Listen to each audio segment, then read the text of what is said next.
your thoughts very nicely. તો ભાઈઓ, તમને ખબર છે બાબા સાહેબને સમજવાનું અને જીવનમાં ઉતારવાનું એટલું સહેલું નથી. તેમના વિચારો, તેમના સિદ્ધાંતો તમારું જીવન બદલી દેશે. જેમ કોઈ વ્યક્તિને કેન્સર યા ટીબી જેવો મહારોગ થઈ ગયો હોય તો તે રોગને સારું કરવા માટે ડોક્ટર આપણાને ખૂબ જ કડવી દવા આપે છે.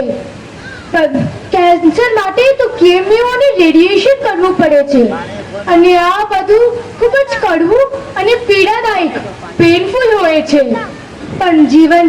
પણ સમય જતા તમારું જીવન બદલી દેશે. આજે આપણે પણ અંધશ્રદ્ધા, લાલચ, સ્વાર્થ, આળસ, જાતિવાદ, સગાવાદ અને એકબીજાનું નીચે પાડવા જેવા દુર્ગુણો રૂપી કેન્સરથી પીડાઈ રહ્યા છે. પણ બાબા સાહેબના વિચારો, તેમના સિદ્ધાંતો જીવનમાં ઉતારવાનું ઈઝી તો નથી. તે પણ આ દવા જેટલું જ કડવું છે. પણ હા, લાંબા સમયમાં તમારા અંદર રહેલા બધા દુર્ગુણોનો નાશ કરી દેશે અને તમને એક કરુણાવાદી અને સાચો માણસ બનાવી દેશે. આજનો આપણો પ્રોગ્રામ તમને થોડો હેવી લાગશે, પણ આપણા વિદ્યાર્થી ભાઈ બહેનોના જીવનમાં બહુ જ મોટો બદલાવ લાવશે અને આ વાતની કોઈ બેમત નથી. હવે હું રાધિકા ગણેશ સોલંકીને સ્ટેજ પર બોલાવીશ. Radhika Ganesh Solanki.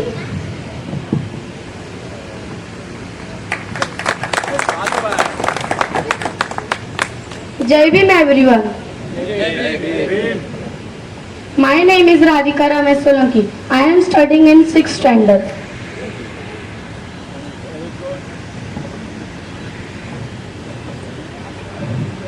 It gives me great pleasure to present a speech on Ambedkar Jayanti. Ambedkar Jayanti, Dr. Bhimrao Ambedkar's birthday. He was born on 14th April 1891. The day is also now first Bhim Jayanti. He is first Labour Minister of Independent India. He is first Labour Minister of Independent India. We all know him as the father of the India continuation. He was very talented person.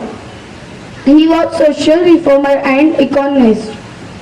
He was not only leader of Dalits but Muktidatta of all Indian women. Ambedkar Jayanti is not just celebrated in India but all around the world.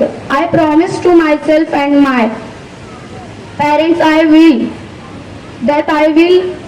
be adapt quality like honesty and commitment from Baba Saheb and practice it in my life. Thank you. Jai Bhim.